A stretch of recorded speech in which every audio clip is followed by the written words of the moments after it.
Hi guys, we're here in Hug and we're going to bring you on our trip.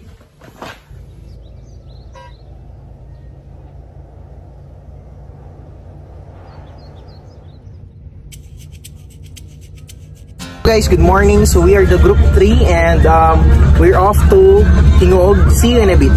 Hey! Takas na tayo, takasan na natin ang mundo. Magtago papalayo sa mas tahimik at payapang mundo. Umubulong ang hanging amihan at huni ng ibon. Tumudulog at tinatawag na tayo ng bundok.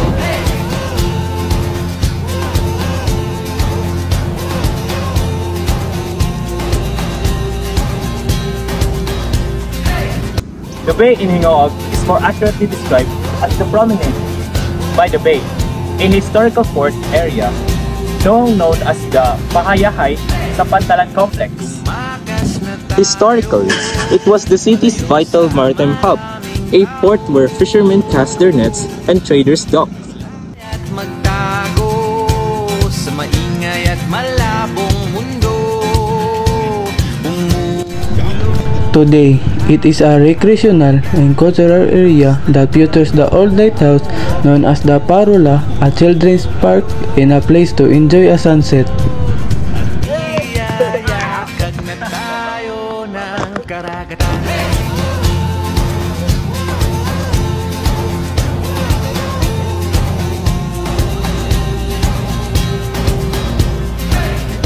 The area was once called Pantalan sa Hingog City and served as the city's main port, the heart of its maritime life.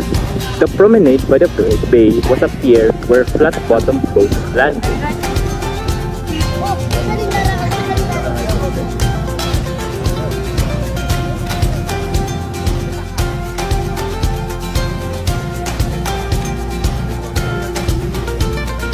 Hingog City Plaza is a central green space for recreation and community activities, featuring landscape paths, open areas for families, and connection to local culture. It is a popular spot for relaxation, socializing, and is conveniently located in the city center. The plaza is also adjacent to the Santa Rita di Casia Church and is described as a beautiful park.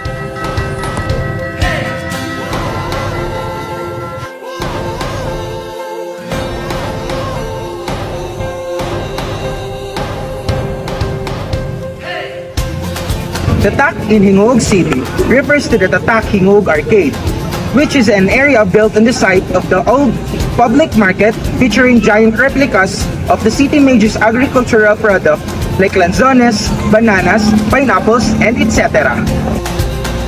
The arcade is a popular tourist spot and a center for local commerce, often hosting events like the Kaliga Bazaar and providing a vibrant public space. It symbolizes the city's rich agricultural heritage and is located in Barangay Nueva. Santa Rita Parish in Hingog City is a Roman Catholic church located in Barangay 10, dedicated to Santa Rita of Casia. Founded in 1896, it served as a central hub for the local Catholic community, evidenced by its hosting of major events like the Holy Week celebrations and youth activities for the Baccalaureate of Santa Rita di Casia. Last but not the least, Hingog City offers kabilin panulundon sa kinaiyahan.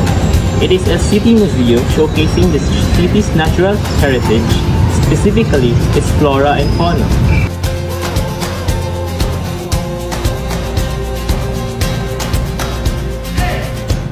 Tumakas na tayo, takasan na natin ang mundo.